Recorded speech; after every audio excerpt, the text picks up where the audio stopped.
Seguimos con nuestras homilías acerca del magisterio de la Iglesia y el Santo Rosario para difundir la devoción diaria de esta oración tan hermosa como es el rezo del Santo Rosario en sus distintos misterios, cada día dedicados a pedir a la Virgen interceda por nosotros y contemplando los misterios de Jesús.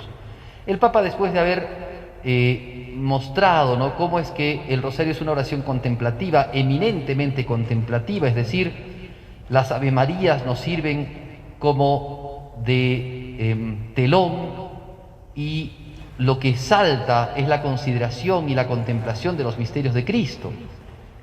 Una vez que ha visto el Papa, entonces, cómo los misterios de gozo son misterios de alegría, misterios en donde se muestra la encarnación del Verbo como motivo principal de la alegría cristiana. Cristo es la luz, Cristo es la alegría, Cristo marca la vida de los seres humanos. En nuestra vida podemos tener muchas penurias, pero la alegría que viene en nuestro corazón viene de Jesús, del encuentro de Dios con nosotros mediante la encarnación, los misterios de gozo, ¿no?, los misterios de la infancia de Jesús. El Papa sigue entonces con los misterios que él ha propuesto. A partir del año 2012 propusieron los misterios de la luz, que se rezan los días jueves, y que el Papa los propone porque él dice, ¿no?, la vida de Cristo es vida de luz, es luz. Esa frase que habíamos dicho la vez pasada, ¿no? Mientras que estoy con vosotros, estáis en la luz, caminad en la luz. Entonces Cristo propone los misterios de la luz, el Papa propone los misterios de la luz para que consideremos a Cristo como luz que nos ilumina. Nosotros debemos de conocer a Jesús, contemplarlo y ver su rostro, porque el rostro de Cristo es el rostro del Padre Celestial, así lo ha dicho Jesucristo en el Evangelio de San Juan. Entonces debemos de contemplar los misterios de luz, misterios que nos manifiestan esta luz que es Jesucristo, la luz del mundo, la luz que ilumina nuestras inteligencias, que nos marque el camino a seguir. Entonces el Papa va a proponer, ¿no?, 5 escenas de estos misterios, porque hay muchos misterios que se podrían considerar, pero el Papa propone 5 escenas que nos pueden ayudar a ver cómo Cristo es luz. La primera es el bautismo de Jesucristo, teofanía, es decir, revelación del Padre Celestial, porque después del bautismo de Cristo, el Padre dice, habló desde el cielo, este es mi Hijo amado, en quien tengo mis complacencias. El Espíritu Santo desciende a modo de paloma, y el Hijo de Dios bautizado sale del Jordán para que ese agua con la que San Juan el Bautista lo bautizó sirva ahora a los hombres para la liberación de los pecados, para la limpieza de las faltas por medio del bautismo cristiano. Entonces, primera manifestación de Cristo como luz del mundo, su bautismo, porque jamás Dios manifestó a alguien como su Hijo, porque ciertamente este no es un ser humano, sino es la segunda persona de la Trinidad encarnada, y el Espíritu Santo desciende sobre él para que se cumplan las profecías, la profecía de Isaías que dice, el Espíritu de Dios está sobre mí porque me ha ungido. Bien, segundo misterio, la revelación de Jesucristo en las bodas de Caná. Eso es otro misterio de luz porque, como dice el evangelista San Juan, con este milagro Jesús comenzó sus signos y creció su fama entre sus discípulos. Este misterio manifiesta quién es Jesucristo. En las bodas de Caná, cuando falta el vino, la madre de Jesús, entendiendo con esa intuición de madre y de primera discípulo de Jesucristo, entendiendo la necesidad de los hijos, va en busca de su hijo y le dice, no les queda vino. Y Cristo, después de ese diálogo que tiene con María, hace el milagro, ¿no? María dice a los siervos, hagan lo que él dice, y entonces Jesús dice, llenen las tinajas, ¿no?, unas 6 tinajas que habían allí, con 100 litros, llénenlas de agua, y ahora llévenselo al mayordomo, y el agua quedó transformada en vino.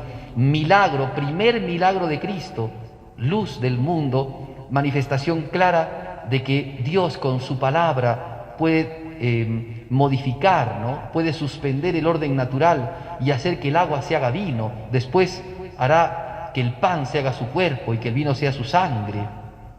Misterio de luz.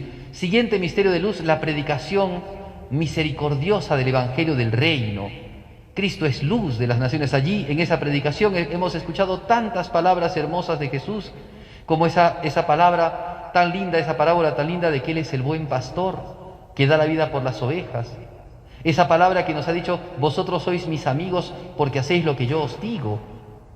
Esa otra parábola cuando habla de un padre que tiene un hijo pródigo que se va y que perdidamente se va a cometer pecados y el padre siempre lo espera, siempre lo busca. El padre está siempre atento a este hijo y después, cuando regresa el hijo, lejos de sacarle en cara y acusarlo, por el contrario, lo abraza, lo besa, lo llena de cariño y le hace una fiesta, porque ese hijo estaba muerto, pero ha vuelto a la vida, se había perdido y ha sido encontrado. El evangelio del reino, el evangelio de los pobres, ¿no? De los pobres de espíritu, ese evangelio en donde habla de las bienaventuranzas, bienaventurados los pobres en el espíritu, porque de ellos será el reino de los cielos, bienaventurados los que trabajan por la paz, porque ellos serán llamados los hijos de Dios, y así las 8 bienaventuranzas de San Mateo o las de San Lucas. Encontramos después el otro misterio tan hermoso como es el misterio del monte Tabor, de la transfiguración de Jesucristo, otra teofanía, en donde ya solamente delante de 3 apóstoles, Pedro y Santiago y Juan, Jesucristo subido a la montaña alta del Tabor, de repente en oración se cambia su figura, sus vestidos se hacen blancos, dice, blanquísimos, como no puede dejarlos ningún lavandero, dice, y su rostro resplandeciente, y se aparecen 2 figuras, la de Moisés y la de Elías, y el Padre Celestial nuevamente revelando a su Hijo dice, este es mi Hijo amado en quien tengo mis complacencias. Misterio de luz, ¿se dan cuenta? Y posteriormente el último misterio, que es la institución de la Eucaristía como ese comienzo de la vida pascual, es decir, como es entrar en la pasión, muerte y resurrección, que después veremos en los misterios de dolor y en los misterios de gloria, misterios de luz. ¿Cómo no contemplar a Jesús? Si la gente no ama al prójimo es porque no contempla a Jesús, y eso es porque muchas veces no reza el rosario. Lamentablemente vivimos en un mundo muy lleno de noticias, y muchas veces de esas noticias fake, ¿no? De esas noticias mentirosas, de esas noticias fraudulentas, de esas noticias que nos parcializan, y no rezamos nunca. Y si no rezamos el rosario nosotros y los cristianos no rezamos, ¿quién va a rezar? Y Dios nos está pidiendo que recemos. La Virgen nos pide que recemos el rosario todos los días. Eso lo dijo en Fátima. El magisterio de la Iglesia nos viene diciendo, los papas durante, ya hace un siglo nos viene diciendo, recen el rosario todos los días, recen el rosario en familia. Muchas veces en las familias lo único que se escucha son peleas y mezquindades, y nunca oraciones. Y es una pena. Por eso, que estos misterios de la luz iluminen nuestros corazones para que aprendamos nosotros a no dejarnos llevar por esas cosas tan epidérmicas que pasan en nuestra vida, las noticias y las cosas. Hay personas que apenas se levantan, ya están con el celular para ver sus redes sociales, para ver las noticias. ¿Y qué rezan? ¿Cuánto se comunican con Dios? Y no es solamente rezar poco, porque no hay que rezar como niños. Hay que ser como niños, dice Jesucristo, pero no en la oración. Hay que rezar como adultos. Y entonces el rezo del Santo Rosario es un verdadero camino para que podamos nosotros pasar de la oración vocal, que es la oración que solamente hacen los niños, a la oración mental, que es la oración contemplativa. Pidámosle a nuestra Madre la Virgen nos conceda la gracia de no dormir en los laureles, de poner las barbas en remojo y de rezar, porque el mundo necesita oraciones. Más que nunca nuestra sociedad necesita de paz, de cese de violencia, de cese de ataques, y eso no lo conseguimos con más ataques, sino con la oración. Jesucristo dijo, pedid y se os dará. Pidámosle a la Virgen entonces por su intercesión, para que nosotros mediante el rosario podamos conquistar primero la conversión de nuestros corazones y después la salvación de las almas.